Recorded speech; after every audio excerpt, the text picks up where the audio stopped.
you know anything about the history of Thanksgiving, you know that it began as a really small community's response, then a colonial response, and ultimately, eventually, our nation's response to divine provision and divine protection. Because gratitude, or feeling thankful, is actually a universal experience. I mean, when good things happen or when we're on the backside of a rough stretch, there's something just intuitive, instinctive in all of us. There's just this automatic feeling of gratitude. For some folks, it's thank goodness. For others of us, it's literally thank God, but thank somebody or thank something, right? We're just all instinctively thankful, though we may express it in different ways. It's almost like we can't help it. Now, I say it's almost like we can't help it because when it comes to expressing our gratitude to each other, it's not always so intuitive, right? It's not always so fluid. It's not always so instinctive. Not only can we help it, oftentimes we do help it. We withhold our gratitude. And when you withhold gratitude, when I withhold gratitude, we actually create a gap in the relationship, an unfilled space. There's unfinished business, which creates a glitch in the relationship. And if it goes on for too long, it actually undermines the integrity of the relationship. Or to put it bluntly, few things sting, isn't this true? Few things sting more than ingratitude. And here's why. Because ingratitude communicates, I don't see you. I don't even see you. I don't recognize you. I don't recognize what you've done. I don't recognize your effort. I don't recognize your sacrifice. Ingratitude communicates, you know what? You owed me that, so why would I thank you for that? Ingratitude stings because it isn't neutral. It's the opposite of what was expected or earned or perhaps even deserved. So it hurts, which is odd because the other person really didn't do anything to us. They just didn't do anything. You thought they would hit the tennis ball back, but they just stood there and let it bounce against the fence behind them. So there are a few things more hurtful than ingratitude. But at the same time, isn't this true? There are a few things more uncomfortable than pointing out someone's ingratitude, right? I mean, it feels kind of childish, like, hey, what about a thank you every once in a while? Or, hey, you didn't say thank you, or you never show me any appreciation. I mean, who wants to say that?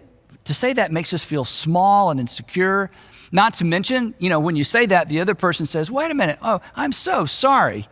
But what we hear is, I'm so sorry, little baby, who needs constant reassurance and affirmation, right? So even asking about or bringing up the subject of ingratitude is so uncomfortable. Ingratitude is a strange thing because, well, it's not even a thing. It's more a lack of a thing. But it doesn't always come packaged in silence or a lack of response. Sometimes ingratitude is actually expressed verbally. You've been in this situation. You do something for somebody else, and instead of saying thank you, they explain that, well, you didn't do it right, or you chose the wrong color. But mostly, in most cases, ingratitude is an absence of words, an absence of recognition of something that we've done that deserves recognition.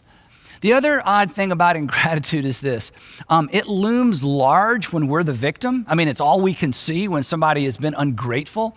We can't possibly miss it, but it's completely invisible to the perpetrator. I mean, think about it. When we create a gap through our ingratitude, it's all the other person can see, but we can't see it at all. We're clueless, which is obvious to the other party, which in the moment makes the pain that much worse. Or to put it simply, the recipient is always aware, right? But the culprit is rarely aware. It's so odd. Now, for me, I have to be really careful because outside my family, it's easy for me to just write off ungrateful people. And I hate to say that, but it's true. I mean, I can be a one and done person. Gratitude goes a long way with me, and ingratitude, it goes a long way with me as well. But come on, it's a whole lot easier to extend generosity to grateful people. And my reason for bringing this up and my reason for bringing me up is this. Your ingratitude, which you might not even be aware of, your accidental ingratitude is leaving a mark. It's undermining your respectability, and you don't know it. I mean, the ungrateful people I struggle not to write off have no idea.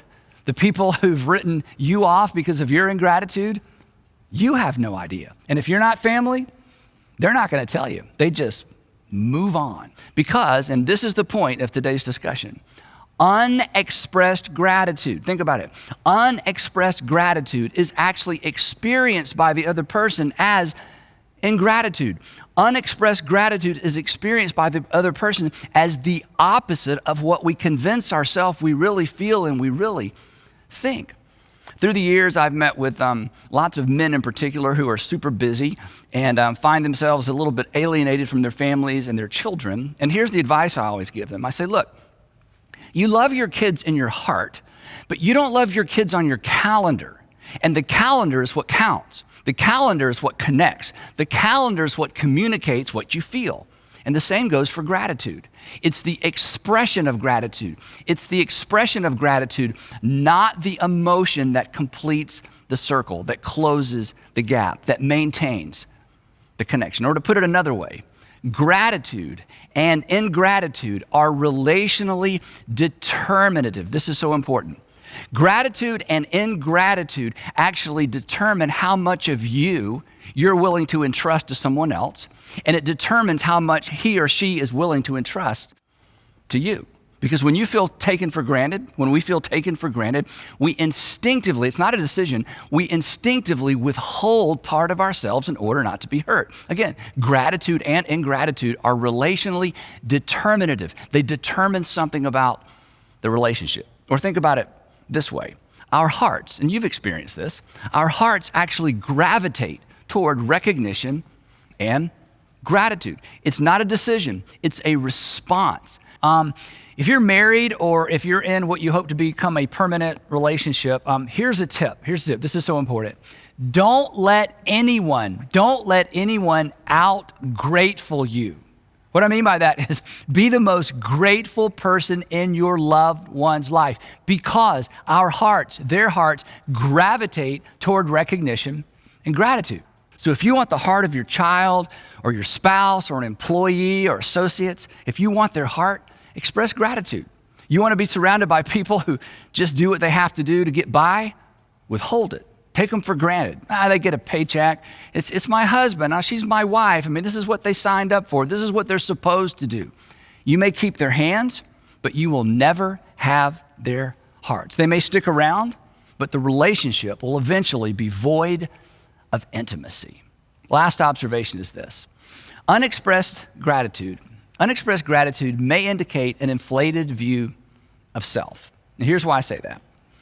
The message of ingratitude is this: I could have done this without you, so I don't really owe you anything. Isn't it true that arrogance and ingratitude are generally found under the same rock? Arrogant people are generally ungrateful people, and ungrateful people usually come across as arrogant. So I want you to be really honest for just a moment. Is expressing your gratitude difficult for you? Is expressing gratitude difficult for you? Are you more comfortable pointing out how something could have been better rather than recognizing how good it actually is? If so, have you ever done any work digging around trying to figure out why you're kind of wired that way? If not, I'll give you a starting point. Here's a hint. Gratitude feels like an admission of weakness. It makes you feel like you may not have been able to accomplish what you've accomplished without help. Guess what? You couldn't. In the wake of your progress, in the wake of your success, in your rearview mirror, professionally, academically, financially, relationally, athletically, are dozens of people who facilitated your progress, who facilitated your success. And acknowledging their role is not weakness. It's maturity. It's evidence you've let go of an inflated, unhealthy sense of independence. Gratitude is evidence that you have life in proper perspective. You would not be where you are without the support and the help of other people. You do actually owe them a debt of gratitude, and that's okay. Hey, thanks so much for watching. If you enjoyed this video, please make sure you check out the links on your screen for what to watch next, and check out the description below, where we are going to provide you with free resources designed to help you make better decisions and live with fewer regrets. And again, thanks for watching.